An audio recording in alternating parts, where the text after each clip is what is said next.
Jari Nurminen ajaa tällä sinisellä Chrysler Viperilla, auto numero 53, tallitoverinaan 51-vuotias Pertti Lievonen. Nyt on punainen valo palaa, autot tulevat lähtösuoralla ja katsotaan mikä on ratkaisu. Vihreä valo syttyy, kilpailu käynnistyy ja se kestää tästä eteenpäin 3 tuntia.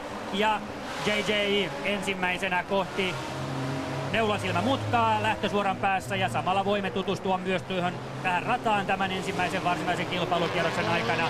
Ja Harri, sinulla on hyvä mahdollisuus hieman kertoa nyt näin kuvan välityksellä myös tämän radan erityispiirteistä. No niin, ensiksi siitä lähdettiin toi tiukka Neulansilmä oikealle ja sen jälkeen tultiin toi ensimmäinen S-mutka ja tonne pääkatsomon taakse tähän toiseen S, mistä JJ sitten tulee juuri tähän rantatien pitkälle suoralle, missä nopeudet nousee noin 250 kilometrin tunnissa. Tulee erittäin tiukka jarrutus.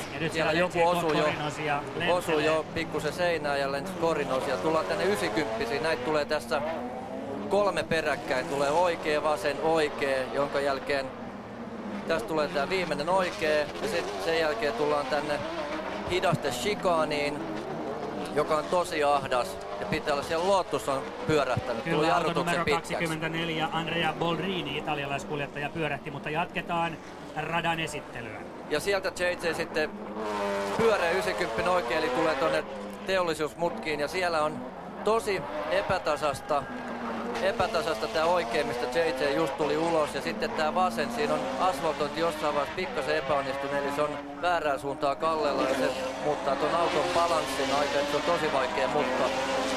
Vasen erittäin nopea tässä ennen kuin tullaan ensimmäiseen pääsuoran sikaaniin, ja päätteeksi tulee toinen samanlainen sikaani toiseen suuntaan ja sitten onkin ratakierros täyttynyt. Ja siellä näette, että jälkimmäinen näistä Gulf McLareneista, McLaren BMWistä lipsauttelee myös hieman. Auto oli hetken irti, joten kyllä näissä ensimmäisillä kierroksilla varsinkin, kun renkaat ovat kylmät ja rata ei ole pidoltaan varmasti vieläkään paras mahdollinen.